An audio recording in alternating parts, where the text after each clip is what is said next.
Les accents et caractères latins, d'une manière générale, sont problématiques lorsqu'il est question d'entreprendre des comparaisons de texte à la cédille ou à l'accent près. Grâce aux travaux précédents, nous allons ici monter un moteur de recherche VBA Access complètement insensible aux caractères accentués. Sur l'exemple illustré à l'écran, nous évoluons sur un formulaire tabulaire. L'utilisateur tape des termes de recherche dans une zone de texte située dans l'entête, comme par exemple Hôtel Ardèche, et constatez bien l'absence des accents sur le O de Hôtel ou encore le premier E de Ardèche. Et donc, ensuite, à validation, eh bien vous remarquez que ce sont tous les résultats strictement concordants qui sont extraits avec ou sans accent. En effet, ici, voyez-vous, le terme Ardèche est bien trouvé, alors que l'accent n'avait pas été tapé. Il en va de même ici dans l'activité pour le terme hôtel. Et bien sûr, il en va de même s'il tape les termes avec accent alors que les champs de recherche n'en proposent pas. Illustration ici, nous pourrions rechercher tous les restaurants dans la Drôme. En l'occurrence, nous allons taper l'accent, alors que dans la base de données, ce département est étonnamment recensé sans accent. Constaté à validation, et bien que ce sont bien tous les restaurants, ou en tout cas toutes les activités qui proposent un restaurant dans la Drôme, qui sont automatiquement et strictement extraites. Vous remarquez aussi donc la présence d'une case à cocher sous le bouton, elle est intitulée Strict. Elle permet d'engager des recherches approximative lorsqu'aucun enregistrement ne recoupe tous les termes à la fois et lorsqu'elle est décochée fort naturellement. Pour la construction de l'application, nous proposons d'appuyer le développement sur une base de données offrant ce formulaire de recherche ainsi que le code des précédents volets pour purger les accents des chaînes dans les comparaisons. Et comme toujours, cette base de données est offerte au téléchargement depuis le site bombache.fr. Le volet de navigation sur la gauche de l'écran indique que cette petite base de données est constituée de 3 tables, recherche, société, société 2, et d'un seul formulaire. La table société 2, au passage, n'est autre qu'une copie de la table société. Je vous invite, pour débuter, à double-cliquer sur le formulaire F-Recherche afin de l'exécuter. Comme vous pouvez le voir, il s'agit bien d'un formulaire tabulaire livrant tous les enregistrements linéairement, soit les uns en dessous des autres. Sa source de données est la table nommée Recherche, c'est-à-dire la première des 3 tables. Mais les mots-clés tapés dans la zone de saisie en haut à droite, donc pour les termes de recherche, doivent être précisément recherchés dans la table Société, celle qui compte tous les enregistrements. Le code VBA Access doit se charger à chaque nouvelle demande de purger la table Recherche, donc la première, la source de données, et de la remplir uniquement des enregistrements concordants avec les termes demandés. Nous l'avons évoqué, cette base de données héberge le développement VBA des astuces précédentes. Il permet entre autres de purger les champs des enregistrements de leurs accents pour favoriser les correspondances dans les recherches, et c'est ce que nous proposons de constater. Pour cela, à gauche du ruban accueil, je vous propose de cliquer sur la flèche du bouton affichage, et dans les propositions, de choisir le mode création. Et dès lors, sur le formulaire en conception, je vous invite à cliquer sur le bouton OK, pour le sélectionner et dans l'enchaînement, d'activer l'onglet événements de sa feuille de propriété, puis de cliquer sur le petit bouton à droite associé à son événement au clic. Nous basculons ainsi dans l'éditeur VBA Access, comme vous pouvez le voir, entre les bornes de la procédure événementielle OK, clic. Des tableaux, pour résumer très rapidement, car nous l'avons fait à l'occasion du volet précédent, des tableaux sont tout d'abord déclarés pour recenser les lettres accentuées dans le premier cas et ces mêmes lettres sans accent dans le second cas et dans le même ordre que le premier. Ensuite, ce sont les objets de base de données qui sont initialisés pour atteindre la table société qu'il s'agit de questionner, de scruter, de questionner. Dès lors, c'est une boucle do qui est entreprise pour parcourir chaque enregistrement de la table. Et dans cette première boucle, constatez qu'une autre boucle, en l'occurrence ici, une boucle for, est déclenchée, mais cette fois pour purger tous les accents des champs pour l'enregistrement en cours d'analyse. Et pour cela, c'est la fonction replace qui est à l'honneur. Elle remplace chaque lettre avec accent, grâce au tableau de variables à l'indice qui est actuellement parcouru, et bien par son homologue sans accent grâce au second tableau de variables, donc, qui sont passés respectivement en deuxième et troisième argument. C'est ici que nous devons, entre autres, intervenir pour rechercher les mots-clés tapés, purgés de leurs accents, dans chacun de ces champs eux-mêmes nettoyés de leurs accents. Pour débuter l'adaptation du code VBA à la recherche des correspondances, nous devons déclarer deux variables permettant de gérer les mots-clés tapés par l'utilisateur. La première doit récupérer l'expression fidèlement saisie, la seconde doit isoler chaque mot-clé dans un tableau de variables. C'est ainsi que nous pourrons les passer tous en revue. C'est la raison pour laquelle je vous propose de vous placer dans la partie déclarative, par exemple, après la déclaration de la variable score que nous avions expliquée à l'occasion du volet précédent, nous allons déclarer de nouvelles variables, mot-clé dim, et donc je vous propose de nommer la première mot-clé sans accent, tant qu'à faire, et que nous allons typer comme un string, c'est-à-dire une variable de type texte. Et dans l'enchaînement, nous l'avons annoncé, nous avons besoin d'un tableau de variables pour pouvoir isoler chacun de ces mots-clés, donc nous le nommons les mots, nous le faisons suivre d'une parenthèse ouvrante et fermante pour indiquer qu'il s'agit d'un tableau de variables qui attend effectivement des éléments, et nous le typons comme un string, c'est-à-dire un tableau qui est chargé de variables de type texte. Il s'agit effectivement des mots-clés tapés par l'utilisateur. Maintenant, et avant de poursuivre, nous devons certes récupérer les mots-clés tapés dans la variable mots-clés, mais nous devons aussi et surtout vider la table recherche de ses précédents enregistrements. Nous l'avons dit, c'est elle qui sert de source de données au formulaire tabulaire. Nous devons donc la purger avant d'y insérer les nouveaux enregistrements concordants avec la recherche. C'est la raison pour laquelle je vous propose de vous placer après l'initialisation des objets de base de données. Nous commençons donc par affecter notre variable mot-clé sur la saisie utilisateur. Alors la zone de texte se nomme cherche. C'est ainsi, vous pouvez le constater, avec sa feuille de propriété. Pour preuve, quand vous tapez un point, IntelliSense se déclenche pour proposer les méthodes et propriétés, et c'est la propriété value qui nous intéresse pour pouvoir descendre jusqu'au contenu de cette zone de texte que nous avons désormais stocké, donc dans la variable mot-clé. Dans l'enchaînement, nous devons initialiser la syntaxe qui permet de supprimer tous les enregistrements de la table recherche pour pouvoir accueillir les nouveaux, et comme vous le savez, il s'agit d'une requête SQL on ne peut plus classique, mot-clé delete pour supprimer, from à partir, sans aucune closeware à partir de la table recherche, sans aucune closeware, ce sont tous les enregistrements qui vont ainsi être éliminés de cette table. Et bien sûr, il s'agit ensuite d'exécuter cette requête grâce à la méthode execute de notre objet de base de données que nous avons nommé base, en lui précisant quelle est la syntaxe SQL à exécuter, donc qui est mémorisée dans notre variable requête. Désormais, pour une comparaison sans faille, nous devons remplacer les accents dans les mots-clés, comme nous l'avons fait pour les contenus des champs de l'enregistrement en cours d'analyse. Pour cela, nous devons exploiter la boucle parcourant toutes les lettres du tableau des lettres accentuées, donc la boucle for que nous avons succinctement commentée tout à l'heure. Je vais me permettre ici de prélever un fragment existant pour simplement l'adapter. Dans chacun de ces mots-clés, nous souhaitons effectivement remplacer les accents par les mêmes lettres sans accent. Donc c'est bien la variable mot-clé qui doit être modifiée. Et donc nous exploitons la fonction replace sur cette chaîne des mots-clés pour remplacer l'accent en cours d'analyse par cette boucle par la même lettre sans accent. Voilà qui est fait. Nous progressons pas à pas.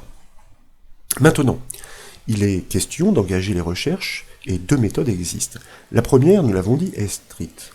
L'enregistrement, au travers de tous ces champs, doit recouper tous les mots-clés tapés. La seconde est permissive. Elle accorde que seul l'un des mots-clés soit trouvé pour que l'enregistrement soit jugé comme concordant. Pour cela, nous devons parcourir chacun des mots-clés tapés et chercher leur présence dans chacun des champs de l'enregistrement en cours d'analyse. C'est la raison pour laquelle, donc, sous cette boucle, pour poursuivre effectivement l'implémentation de la première boucle qui parcourt tous les enregistrements, je vous propose tout d'abord de séparer ces mots-clés dans le tableau de variables qui est prévu à cet effet, c'est-à-dire le tableau les mots, grâce bien sûr à la fonction split que nous devons faire agir sur notre variable mot-clé, et bien sûr nous devons indiquer en deuxième paramètre quel est le délimiteur? C'est l'espace qui sépare chacun des mots-clés qui doit être utilisé pour pouvoir les isoler indépendamment dans des rangées eh bien, distinctes de ce tableau de variables qui se nomme les mots. Ensuite, je vous propose d'initialiser la variable score à 0. C'est une variable test que nous allons incrémenter à chaque fois qu'une concordance sera trouvée. C'est elle qui va nous indiquer si effectivement l'enregistrement peut être considéré comme correspondant pour être inséré dans la source de données. Dès lors, eh bien, il est temps de parcourir tous ces mots-clés grâce à une boucle for qui part de l'indice 0 du tableau des mots-clés pour rejoindre le dernier. Donc comme vous le savez dans la syntaxe, for i égale 0 tout jusqu'à, eh bien le dernier indice, fonction ubound, à appliquer sur un tableau de variables, en l'occurrence ici, le tableau qui est reconnu par le nom, les mots, celui des mots-clés que nous venons précisément de dispatcher. Nous prenons soin de borner notre boucle for, et désormais, c'est un critère multiple que nous devons vérifier. Nous allons expliquer ça au fur et à mesure, donc grâce à une instruction conditionnelle exploitant la fonction VBA INSTR. Comme vous le savez, cette fonction INSTR renvoie la position d'une occurrence cherchée dans une chaîne de texte. La recherche débute à partir du premier caractère, nous l'indiquons en premier paramètre. Quelle est la chaîne dans laquelle nous cherchons? Eh bien, ma foi, nous cherchons tout d'abord dans le premier des champs de la table, celui du nom purgé de ses accents. Donc nous le mentionnons en deuxième paramètre. Et quelle est l'information recherchée? Eh bien, il s'agit du mot-clé en cours d'analyse par la boucle. Donc, nous exploitons notre variable les mots, et nous pointons sur l'indice en cours d'analyse grâce à notre variable de boucle, notre variable i. Dès lors, eh bien, nous pouvons fermer la parenthèse de notre... alors nous avons fermé bien sûr la parenthèse, voyez-vous ici dans notre tableau de variables les mots. Nous devons fermer la parenthèse de notre variable INSTR pour pouvoir eh bien, poser le critère. Est-ce que cette position retournée est bien supérieure à 0?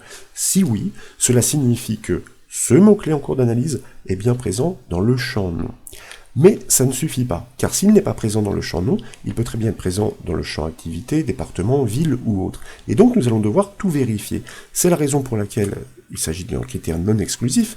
Nous exploitons notre mot-clé OR, et ici le symbole de l'underscore, pour pouvoir briser la syntaxe et passer sur la ligne du dessous. Et voyez-vous ici, puisque nous avons déjà codé des fragments qui sont très similaires, et bien je me permets de les prélever, de les copier et de les coller. Sinon, eh bien, or, ou bien est-ce que ce mot-clé est présent dans le champ de l'activité? C'est le deuxième. Ou bien dans le champ du département, donc c'est le troisième. Nous allons modifier uniquement le deuxième paramètre à chaque occasion, ou encore dans le champ de la ville, ou encore, et pourquoi pas, dans le champ du CP, du code postal, qui se nomme CP si d'aventure l'utilisateur tape eh bien, quelques chiffres pour isoler au plus précis une activité qui est ainsi recherchée. Supérieur à 0, le dernier OR n'a plus lieu d'être, puisqu'en l'occurrence ici, dans notre instruction conditionnelle, nous venons d'énumérer tous les critères. Si ce mot-clé est trouvé dans au moins l'un de ces champs, cela signifie que la recherche est un succès, et dans ces conditions, voyez-vous, et nous comprenons mieux la présence et l'utilité de notre variable score, nous allons l'incrémenter d'une unité. Et donc, si effectivement tous les mots-clés répondent de la même façon favorablement, la variable score va atteindre une valeur qui sera identique à celle du nombre de mots-clés, et c'est ce critère que nous vérifierons pour pouvoir eh bien, définir que l'enregistrement en cours d'analyse répond strictement à l'ensemble des mots-clés de recherche tapés par l'utilisateur. Donc, lorsque des enregistrements sont considérés comme correspondants, nous devons les ajouter tour à tour dans la table recherche. Rappelons-le, c'est elle qui nourrit le formulaire tabulaire. Mais attention, deux cas de figure se suggèrent une fois encore. Soit l'utilisateur a coché la case stricte, soit il l'a décoché. C'est la raison pour laquelle, eh bien, à la suite du code précédent, donc après la boucle que nous venons de construire, et avant la méthode moveNext, puisque la méthode moveNext passe la main à l'enregistrement suivant, donc il faut bien finir de traiter celui-ci. Eh bien, nous allons engager une nouvelle instruction conditionnelle, voyez-vous, de manière à pouvoir vérifier s'il s'agit d'un cas strict ou non. C'est la raison pour laquelle j'ouvre ici une deuxième parenthèse. Notre case à cocher se nomme précisément strict. L'intérêt est de connaître sa valeur, c'est-à-dire savoir si elle est cochée ou non. Si elle est cochée, elle porte la valeur -1. Il s'agit donc d'une recherche stricte. Et si dans le même temps, notre variable score est égale au nombre de mots-clés, porte une valeur égale au nombre de mots-clés, donc ça c'est une information qui est retournée par la fonction ubound à appliquer sur la variable les mots, mais nous l'incrémentons d'une unité, nous allons expliquer pourquoi. Je me permets ici, voyez-vous, de fermer la parenthèse. Ubound, tout simplement parce qu'un tableau de variables part à partir de l'indice 0. 0 et 1. Pour un tableau de 2 éléments, eh bien, le ubound est à l'indice 1. Or, il y a 2 éléments, donc nous incrémentons ce score. Ou bien, il s'agit d'une recherche permissive. Cela signifie que notre case à cocher est décochée. Donc, sa valeur, .value, égale 0. Et que dans le même temps, notre variable score est nécessairement positive. Nous n'en voulons pas plus, nous cherchons simplement à savoir, dans le cas où la case strict est décochée, nous cherchons simplement à savoir si au moins l'un des mots-clés est trouvé, voyez-vous. Then, à ce moment-là, eh bien, nous allons prendre soin de tout de suite borner notre instruction conditionnelle, et ici, pendant que j'y pense, nous prenons bien le soin de réinitialiser notre variable score avant de passer à l'enregistrement suivant, car sinon sa valeur est portée, et donc les résultats seraient complètement floués. Donc soit la recherche est stricte et tous les mots-clés de recherche sont trouvés, soit elle ne l'est pas, et au moins un de ces mots-clés est trouvé dans l'enregistrement en cours d'analyse. Et donc lorsque l'un de ces critères est vérifié, nous devons engager une requête d'ajout, c'est-à-dire insert into. Son rôle est d'insérer chaque champ de l'enregistrement concordant dans chaque champ correspondant de la table de recherche. C'est ainsi que les enregistrements vont être ajoutés tour à tour dans la source de données du formulaire. Donc, dans les bornes de cette instruction conditionnelle que nous venons de construire, je vous propose de construire cette syntaxe SQL qui est relativement longue, mais qui est relativement classique. Il s'agit d'une banale requête insert into. Ensuite, nous devons préciser quelle est la table dans laquelle nous réalisons cette insertion. Il s'agit de la table recherche. Et ensuite, selon la syntaxe, nous devons énumérer les noms des champs. Le premier est le champ société ID. Donc là, je vais me permettre de le prélever pour ne pas avoir à chaque fois à tout recopier. Et puis, alors il y en a au total, il y a le nom, l'activité, le département, la ville et le code postal. Donc il faut que j'en ajoute 5. Le troisième, le quatrième, alors sans oublier la virgule, bien sûr, qui permet d'énumérer chacun de ces champs. Donc, nous devons insérer dans la table recherche pour chacun des champs qui sont énumérés ici. Tout d'abord, dans le champ de l'identifiant, dans le champ du nom. Ensuite, dans le champ de l'activité, donc ce champ se nomme Société Activite. Puis, dans le champ du département, qui se nomme département. À chaque fois, les accents d'ailleurs sont omis, voyez-vous, dans ces noms précisément de champs. Dans le champ Société Ville, et enfin, dans le champ Société CP. Dès lors, eh bien, nous devons indiquer quelles sont les valeurs respectives et dans le même ordre à insérer dans ces champs grâce à la clause values. Et là, nous allons poursuivre l'énumération, dans le même ordre, comme nous l'avons dit, des variables. Sauf qu'il s'agit d'une concaténation, puisque là, nous allons en fait couper la partie statique pour l'assembler avec la partie dynamique. La première information qui est attendue, c'est l'identifiant qui est stocké dans la variable l'id que nous avions affectée au cours de la précédente astuce. Nous reprenons la construction de la partie statique, virgule pour passer à l'information dynamique suivante à insérer dans le champ du nom, sauf que ici il s'agit d'une information textuelle, donc nous devons tout d'abord mettre une simple cote, puis une double cote, et la simple cote, nous allons la retrouver après l'information dynamique. De cette manière, l'information textuelle sera bien encadrée de cotes. C'est ce que nous souhaitons. Et comme nous voulons restituer les informations fidèlement à leur retranscription dans la base de données d'origine, c'est-à-dire avec les accents, Nous n'allons pas prendre les champs retravaillés, nous allons re-questionner l'enregistrement en cours grâce à sa propriété fields, qui renvoie normalement à la collection des champs, et en l'occurrence ici, nous allons pointer sur le champ société nom pour récupérer l'information de ce champ pour cet enregistrement concordant. Bien sûr, point value pour accéder à son contenu, et là nous poursuivons notre construction pour reprendre la partie et commerciale, donc la partie statique, double cote, simple cote, nous avons bien une simple cote avant l'information textuelle et après l'information textuelle. Et là, pour me simplifier la tâche, je vais réaliser des copier-coller, puisque nous allons à chaque fois assembler avec d'autres informations textuelles. Il s'agit ensuite de l'activité comme nous l'avions dit, donc dans le même ordre. Alors je fais attention de bien retranscrire les noms tels qu'ils ont été créés, car la moindre faute de frappe, bien sûr, conduirait à un échec. Ensuite, nous le savons, il s'agit du département. Donc, nous modifions le nom de ce champ, nous collons à la suite, car après le département, nous avons la ville, et enfin le code postal. Donc la ville ici, voyez-vous, et enfin, comme nous l'avons annoncé, le code postal, c'est-à-dire société CP. Et puis, nous avons bien la simple cote fermante, notre syntaxe SQL est ainsi terminée. Je vais me permettre avec vous quand même de faire une petite vérification, car en commentant, ces syntaxes qui sont relativement complexes, sont vite sujets à erreur. Donc nous avons bien le champ société ID, le champ société nom, activité, département, ville et CP, c'est-à-dire 1, 2, 3, 4, 5 et 6 champs. Si nous vérifions dans la clause values, nous avons bien l'id, ça fait un champ, nous avons bien le nom, c'est dans le même ordre, ça en fait 2, l'activité c'est le 3e, le département c'est le 4e, la ville pour le 5e, et enfin le code postal pour le 6e. Donc, à moins d'une petite faute de syntaxe que je n'aurais pas décelée, nous devrions être bons.